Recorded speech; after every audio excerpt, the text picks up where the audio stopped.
Bismillahirrahmanirrahim. Assalamualaikum warahmatullahi wabarakatuh.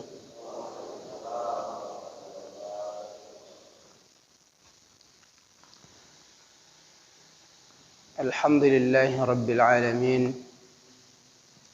Wal 'aqibatu lil muttaqin wa la 'udwana illa 'alal zalimin. Salatan wa salaman da'iman 'ala nabiyyina al-mursalin. وهو سيد الأولين والآخرين وعلى آله وصحبه أجمعين أما بعد. Jamaah salat subuh yang sama dimuliakan oleh Allah. Alhamdulillah, kita bersyukur kepada Allah pada pagi yang mulia ini sama-sama kita bisa melaksanakan salat subuh secara berjamaah. Mudah-mudahan Allah Subhanahu wa taala menjadikan kita orang-orang yang istiqamah di atas ketaatan kepadanya dan juga senantiasa memperoleh balasan pahala dari setiap amal-amal soleh yang telah kita kerjakan.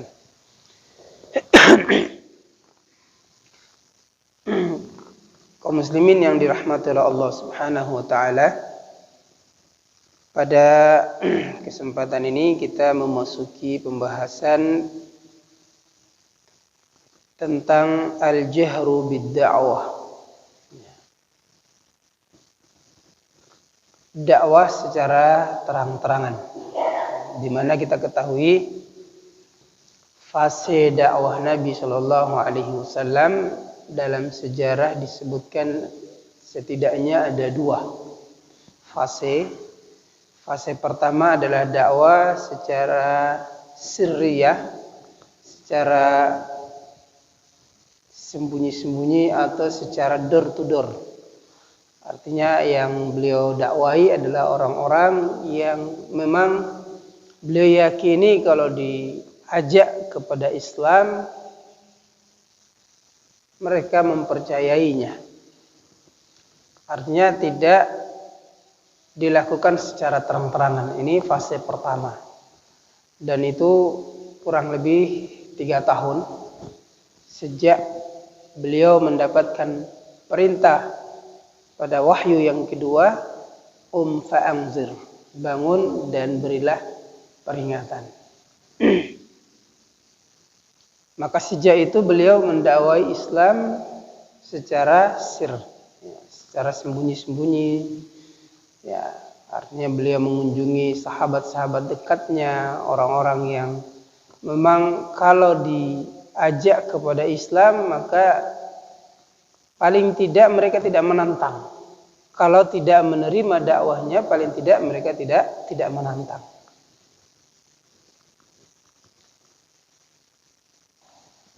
Nah, di fase yang berikut ini, fase jahriyah, inilah yang kemudian kita mendapati banyak sejarah, menemui banyak sekali penantangan dari pihak kaum Quraisy khususnya dan bangsa Arab masa itu pada umumnya.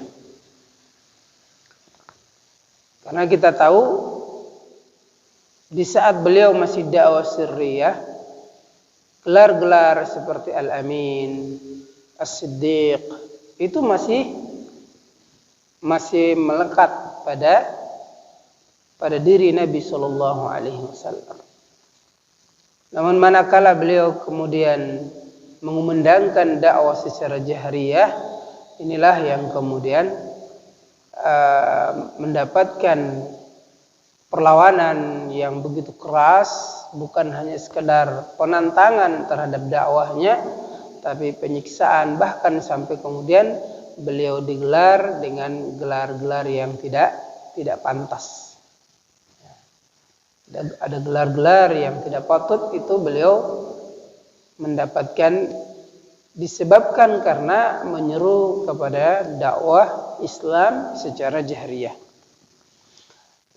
disebutkan bahwa setelah Nabi SAW melewati 3 tahun kurang lebih beliau berdakwah secara seria atau fardiyah, secara individu, secara door to door, ya.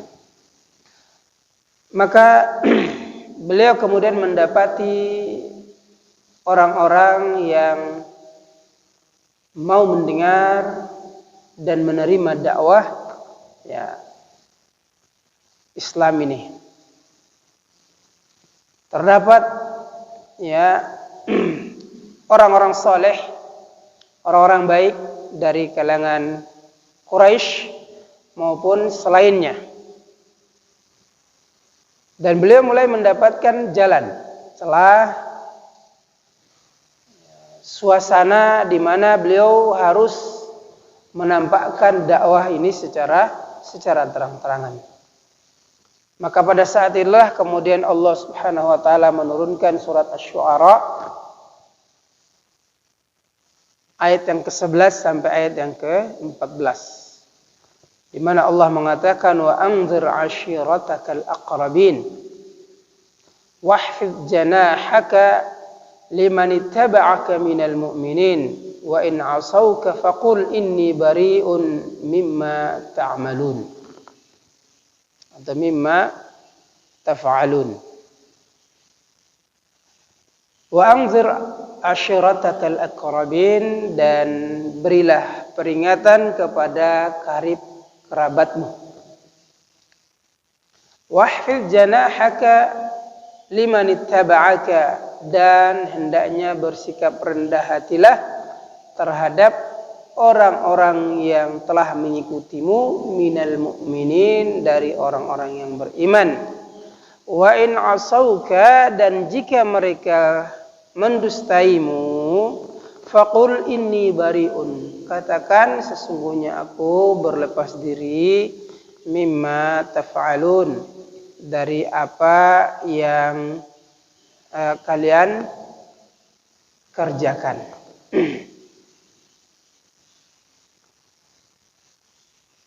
Maka pada saat itu fajama'an Nabi sallallahu alaihi wasallam ashiratahul aqrabin. Setelah ayat ini turun, maka beliau kemudian mengumpulkan kerabat-kerabat beliau. Wahum Banu Hashim, yang mereka itu terdiri dari Bani Hashim, dan wa ma'ahum nafarun min Banil Muttalib, dan sebagian kecil dari Bani Al-Muttalib. Nah, kita tahu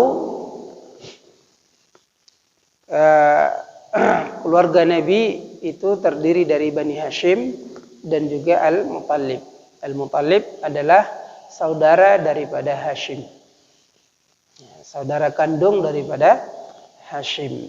Dialah yang kemudian tahu kalau saudaranya Hashim menikahi seorang gadis Madinah, ya, dan berkat pernikahan itu lahirlah kakek kandung Nabi, yaitu Abdul Muttalib, yang nama aslinya adalah Syaibah. Ya, nama aslinya adalah Syaibah. Namun dia dipanggil Abdul Muttalib karena masyarakat Quraisy ketika Abdul Muttalib membawa Syaibah masuk ke Mekah, mereka pikir itu hamba sahayanya Abdul Al-Muttalib. Maka mereka menyebutnya dengan Abdul Muttalib, yaitu hamba sahaya Al-Muttalib, padahal itu ponakannya. Ya, ponakan daripada Al-Muttalib, anak dari saudara kandungnya yaitu Hashim. Dua keturunan dari kedua kakek Nabi SAW, yaitu Hashim dan Al-Muttalib, ini dikumpulkan, lalu kemudian beliau sallallahu alaihi wasallam ya memulai dengan memuji kepada Allah, ya, dan bersyahadat dengan syahadat pentauhidan kepada Allah Subhanahu wa taala yang baik. Maka kemudian beliau mengatakan, innar ra'ida la yukadzibu ahlahu. Sesungguhnya seorang pembawa risalah, ya, dia tidak pernah mendustai keluarganya. Wallahi law kadzabtun nasa jami'an ma kadzabtukum. Nabi melanjutkan, demi Allah sekiranya saya bisa mendustai orang-orang, maka saya pun tidak akan mampu mendustai kalian. Seandainya, jadi kalau bahasa seandainya tidak mungkin. Nabi hanya ingin menegaskan, seandainya saya mampu mendustai kebanyakan orang, tentu saya juga tidak, namun saya tidak akan mampu mendustai kalian. Karena kalian adalah kerabatku. Lau gharartun nasa jami'an ma gharartukum. Seandainya saya bisa, ya, menipu banyak orang, tentu saya juga tidak akan mampu menipu kalian.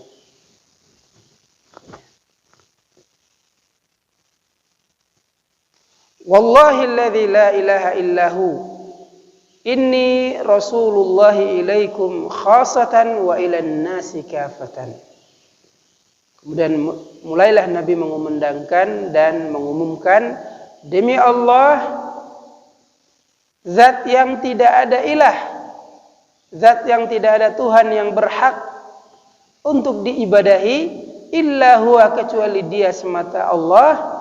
Inni la rasulullah ilaikum, sesungguhnya aku ini adalah utusan Allah untuk kalian khasatan, secara khusus, wa ilan nasi kafatan, dan kepada manusia pada umumnya. Di sini Nabi menegaskan kenapa khasatan, secara khusus kepada keluarga. Ini isyarat kepada kita bahwa ketika kita menjadi seorang dai, yang harus menjadi prioritas dakwah kita itu adalah keluarga. Dan ini Nabi memulainya.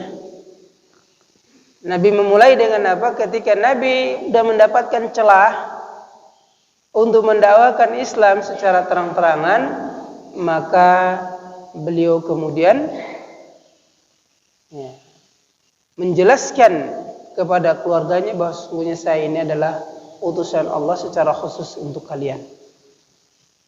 Artinya kalian menjadi prioritas dakwah saya sebelum orang lain.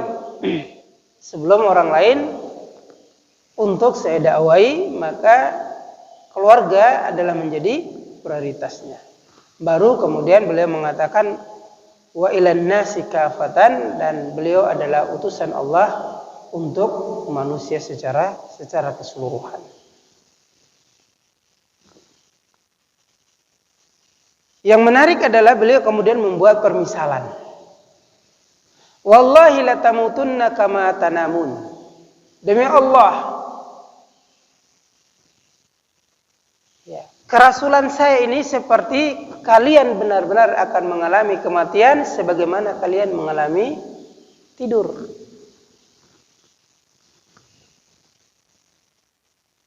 Nah, ini yang luar biasa.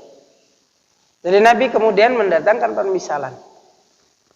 Demi Allah, bahwa kerasulan saya ini sama seperti sungguh kalian akan mengalami kematian sebagaimana kalian mengalami masa tidur kalian. Begitu juga latab'atsunna kama tastayqidhun. Ya. Setelah itu kalian juga akan dibangkitkan nanti sebagaimana kalian pun terbangun dari tidur kalian. Ya.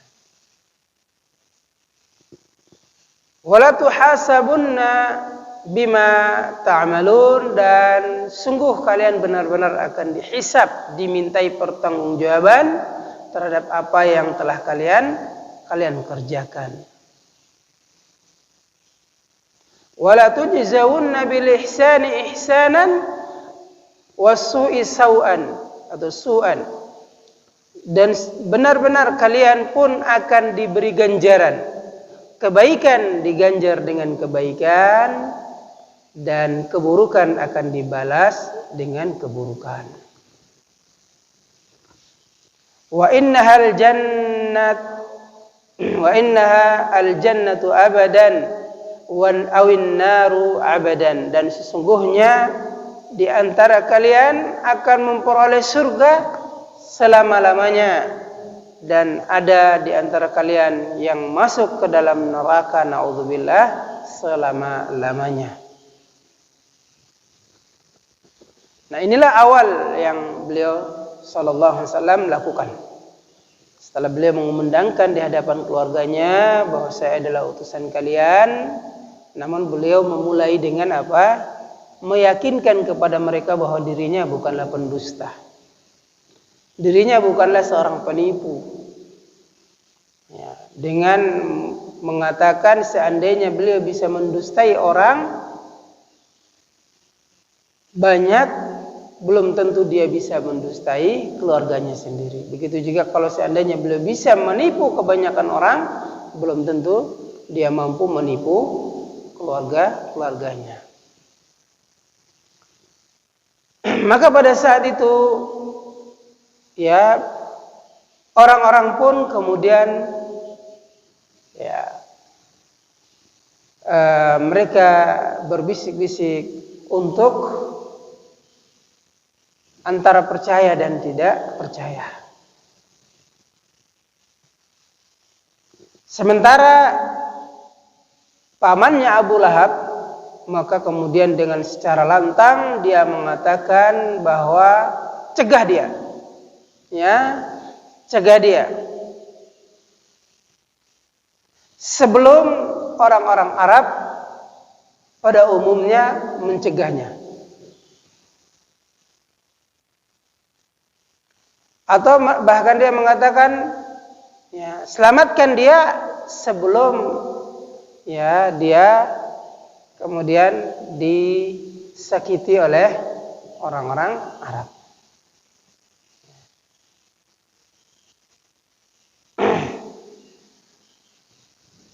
Bahkan kemudian mereka mengatakan tolong dia, dan Abu Lahab kemudian mengatakan tolong dia dan hentikan langkahnya. Maka berdirilah paman yang paling ya sayang kepadanya, yaitu Abu Talib, dengan mengatakan wallahi ya kami tidak akan membiarkannya siapapun yang mencoba untuk menyakitinya. Ya, Abu Talib yang kemudian bangun dan membela dengan mengatakan, demi Allah kami akan menolongnya dari siapapun yang mencoba untuk menyakitinya. Kami tidak akan membiarkan siapapun yang mencoba untuk menghalang-halangi dakwahnya. Ya, lalu beliau kemudian mengatakan kepada Nabi SAW, ya fa wallahi la azala ahwatuka wa amna'uka. Ya. Demi Allah saya akan selalu ya melindungimu dan mencegah orang-orang darimu. Walaupun kata beliau saya belum bisa meninggalkan agama yang diyakini oleh kakekmu, yaitu Abdul Muttalib. Artinya Abu Talib dia sudah berazam dari awal. Ketika Nabi mengumandangkan tentang kerasulan beliau, muncul penentangan dari pamannya yang lain, yaitu Abu Lahab, maka Abu Talib sendiri kemudian menjadi orang yang awal untuk mengumandangkan pembelaan dan pertolongan kepada Nabi Shallallahu Alaihi Wasallam.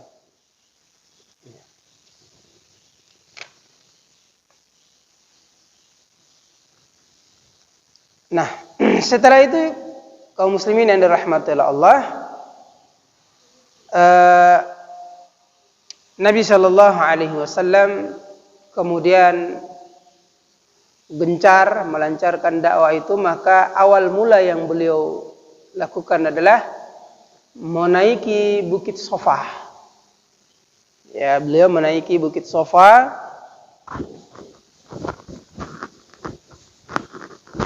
Kemudian beliau menyampaikan tentang ingin mengumpulkan orang-orang dan ingin menyampaikan tentang itu, ya, tentang kerasulan beliau dan ajaran yang beliau bawa.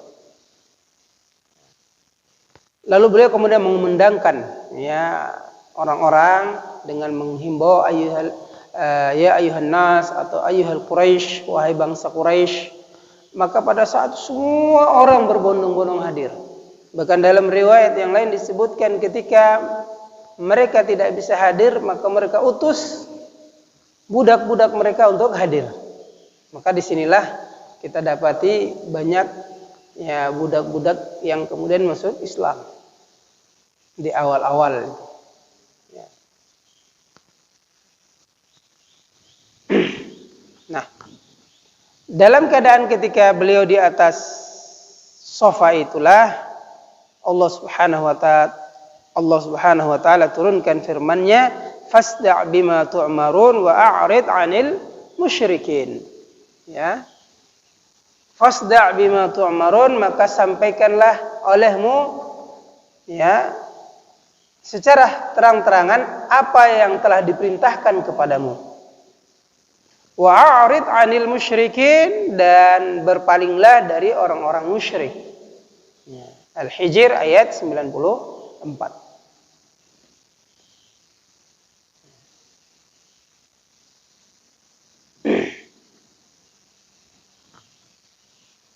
Maka fasa'ada Rasulullah SAW zata yaumin 'ala Safa. Maka pada saat suatu hari itulah Nabi SAW kemudian menaiki Bukit Sofa. Ini kisahnya. Ya. Menaiki Bukit Sofa, ya,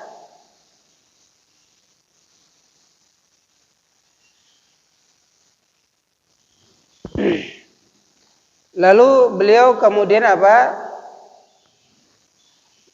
Menyeru.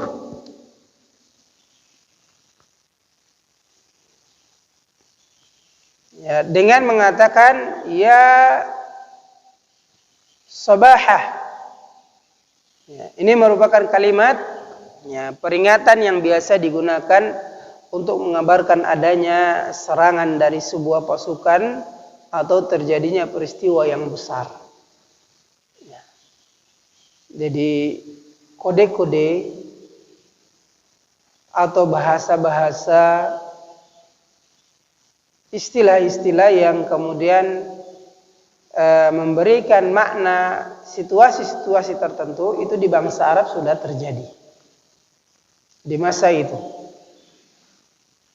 Dengan adanya himbauan-himbauan yang disebutkan secara khusus yang menandakan itu situasi yang genting, situasi yang penting.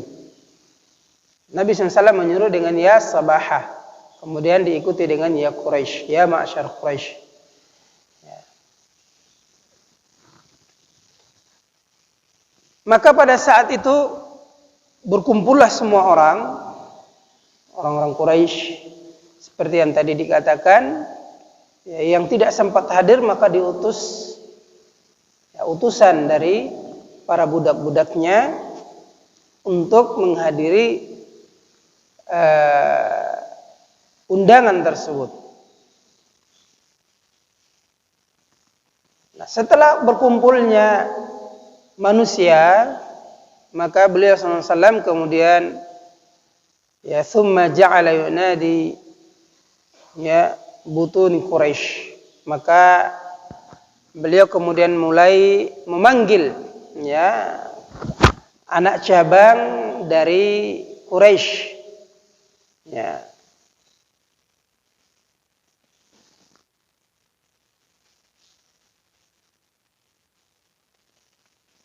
Ya, beliau memanggil anak cabang dari Quraisy. Ya, wa yad'uhum qabaila qabail, dan memanggil mereka, memanggil nama kabilah-kabilah mereka masing-masing. Lalu dia mengatakan, ya Bani Fahr, ya Bani Adi, ya Bani Fulan, ya Bani Fulan, ya Bani Abdul Manaf, ya Bani Abdul Muttalib, dan seterusnya. Inilah gaya Nabi SAW dalam berdakwah. Jadi ketika orang-orang sudah kumpul, karena bangsa itu senang dengan kesukuan, fanatisme terhadap kesukuannya tinggi, dan mereka bangga ketika mereka dipanggil nama dan suku-suku mereka masing-masing. Jadi ketika Nabi melakukan ini bukan sebagai bentuk perendahan, tetapi memang ini karena berangkat dari kultur masyarakat Quraisy waktu itu. Mereka sangat bangga kalau mereka itu dipanggil dengan kabilah mereka masing-masing, dengan suku mereka masing-masing. Maka Nabi memulai dengan memanggil nama-nama suku kabilah mereka. Ada Bani Fahar, ada Bani Adi. Ya, Bani Adi ini yang kita tahu termasuk keluarganya Umar bin Khattab radhiyallahu anhu. Ya, ada Bani Fulan dan Fulan. Dan juga kemudian ada Bani Abdul Manaf. Abdul Manaf ini masih juga keturunan Nabi, keluarga Nabi, juga Bani Abdul Muttalib. Yang secara khusus lebih dekat lagi kepada keluarga kerabat Nabi sallallahu alaihi wasallam. Falamma sama'u, ketika mereka mendengar himbauan itu, maka mereka kemudian mengatakan, man hadzal ladzi yahtif? Siapa orang yang menghimbau kita itu? Siapa orang yang mengundang kita ini? Qalu Muhammadun. Orang-orang kemudian menjawab, itu yang mengundang itu adalah Muhammad. Fa asra'an nasu ilaihi, maka kemudian orang-orang pun berbondong-bondong yang menghadiri undangan Nabi SAW. Hatta inna rajula ila lam yastati an yakhruja ilaihi arsala rasulan liyanzura ma huwa.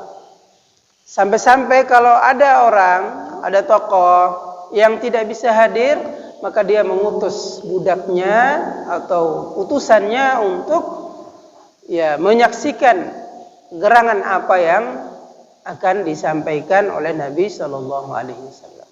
Falamma istama'u, dan ketika orang-orang Quraisy telah kumpul, qala, maka kemudian Nabi SAW mengatakan, ara'aitakum law akhbartukum anna khailan bil wadi yasfah hadzal jail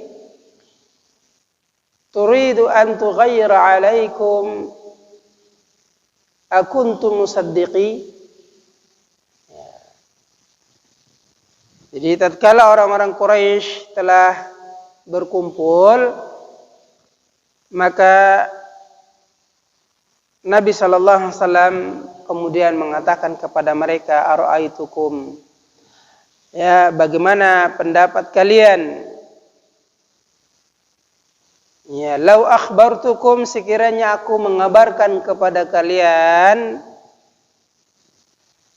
anna khailan bil wadi, bahwa ada pasukan yang siap menyerang kalian di lembah itu.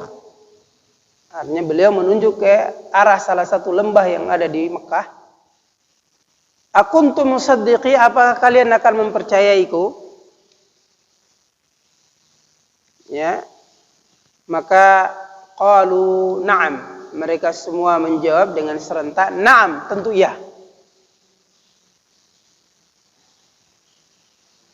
Kenapa? Ma jarabna 'alaika kadziban, karena kami tidak pernah menemukan atau mendapatimu berdusta. Karena kami tidak pernah mendapatimu berdusta. Ma jarabna 'alaika illa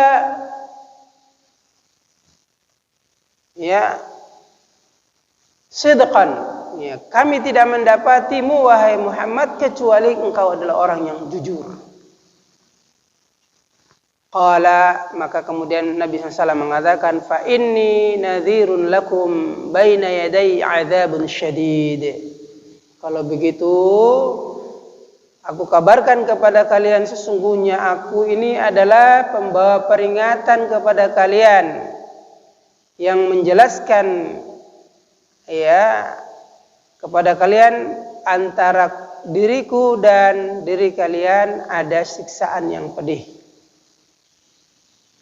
Inna mathali wa mathalukum kamathali rajulin ra'al adu fantalaqa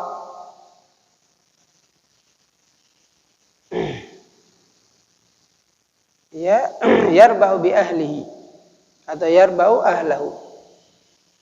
Sesungguhnya perumpamaanku dan perumpamaan kalian seperti seorang yang mengetahui musuh. Lalu kemudian dia segera menghadapi keluarganya dan memberikan peringatan kepada mereka akan bahayanya musuh tersebut. Jazakumullah khair kepada teman-teman yang kemarin membantu tiket daripada ketiga ananda kita calon penghafal Al-Quran. Alhamdulillah amanah itu sudah kami hantarkan sampai ke pondok masing-masing, ya, Al-Qur'anul Karim. Demikian barangkali itu sekedar penyampaian karena amanah kebetulan juga dari jemaah sini. Kami haturkan sekali lagi jazakumullahu khairah. Mungkin cukup ya.